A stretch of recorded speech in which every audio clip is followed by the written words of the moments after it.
Welcome to Carry On, our weekly roundup of aviation and business travel news with Neville Gibson. Aircraft are heavy emitters of carbon dioxide, and 7 major airlines have come up with a plan for carbon capture and storage. What exactly is going on here, Neville? Well, this is a deal that Airbus has made with 7 major airlines, and they include KLM, Air France, big European ones, EasyJet's another. And what's happening here is that there's no way that you can stop aircraft flying well above, 30,000 feet above. You can't stop them emitting carbon dioxide. So what Airbus and these airlines have agreed to do is look at carbon capture and storage and techniques of doing that. And they'll do that through a form of credit. So you've got to set up these machines on the ground that are going to suck the carbon out of the air, then find out somewhere to store it. So this is getting an advance. So it's more or less an admission that if we're going to have modern air travel, the only way to offset it is to do something on the ground with the CO2 that's in the air here rather than the CO2 that's up there high in the atmosphere. Any sort of timeline on that one, or is that just sort of a vague plan that they're putting together? Well, they've got an interesting diagram they've put out about how it's going to do, but carbon storage has probably been thought about for a long time, especially by those people making electricity out of coal, that sort of thing, but it's still very much a potential technology, but it might be in 10 years' time, it might be something to go for. This is really just an intention to study this sort of thing. There's no working models. Airbus, of course, is also working in the area of hydrogen and other forms of low emission transmission, and everybody seems to be getting into battery-driven flying taxi type aircraft. Lockdowns in China continuing to limit airline capacity? Yeah, each week we report on global capacity, and it's around about 100 million seats a week at the moment. It's actually going backwards a little bit at the moment, and this is due mainly to airlines in China still being affected by periodic lockdowns there. Of course, you're talking one of the largest air markets in the world that's virtually shut down.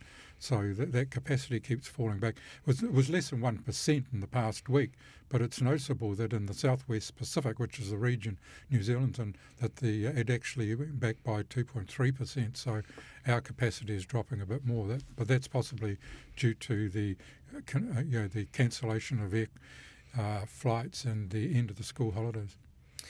Airbus has some new orders out the back of the Farnborough Air Show. Who are those with? Yeah, well, one's with Condor, a German company that basically has become quite a large operator in the leisure field, and along with LATAM and South Americans, their biggest airline, but both want the 320s, and these have become really hot selling ones for Airbus, and especially the 321 XLR, which is their long-haul version of the 321, and that's the one that LATAM will probably be introducing into their routes around South America. Condor, of course, are spreading their wings a bit further out of Germany rather than just flying tourists down to Spain and the Mediterranean, are looking to go further into maybe across to North America and further into Africa. Airbus's major competitor, meanwhile, Boeing, still having a few delivery problems?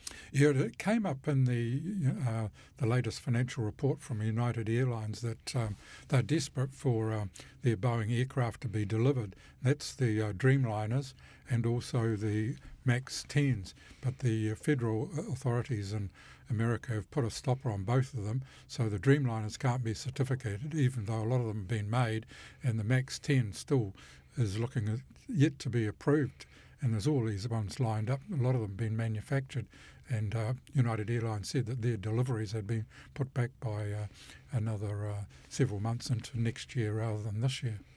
You mentioned flying taxis earlier.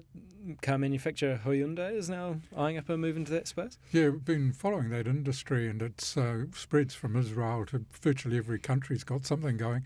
But I was a bit surprised to see that Hyundai has got one called Astronaut, and it's looking to convert its motor cabins into a flying taxi using Hyundai's skills at doing the interiors of motor cars. So they're the latest in there. So it's going to be a plethora of all these models coming out in the next year or two. And of course, a lot of airports have already booked them in, and so does American Airlines, for example, because they're going to be used for short-term trips from the airport to wherever you want to go. You've got an update as well on the latest World Airport rankings? Yeah, that turned out that the 10, just over a dozen of the top 20 airports in the latest rankings are still in the United States. The ones from China have all dropped out, and so the leading airport in terms of arrivals and departures is Atlanta, which really puts it back on top, whereas it used to be at one stage Beijing. Finally then as well, in REIT news, Emirates has a solution to London Heathrow's problems? Yeah, we've reported earlier that London Heathrow wanted to put a cap on the number of passengers coming and going each day, and a lot of the airport airlines kicked back, and Emirates was one of the big ones because it's flying 380s into London. But they reached another agreement with Heathrow. One was to stop selling seats into London. They've done that, so they put a cap on that. But what they're doing now is they're going to be flying 3 times daily into Gatwick, and also going to revive a route that got suspended by the pandemic into Stansted. So that's 4 extra flights every day from Dubai to London, but none of them going to Heathrow. Pretty popular route for Kiwis, that one as well? It is, yeah, because Dubai, still, although they haven't put the full lot of what Emirates used to have coming to New Zealand, that won't be far away. But of course, it's still one of the major routes in the world, Dubai-London. Neville, thanks very much for your time. Pleasure.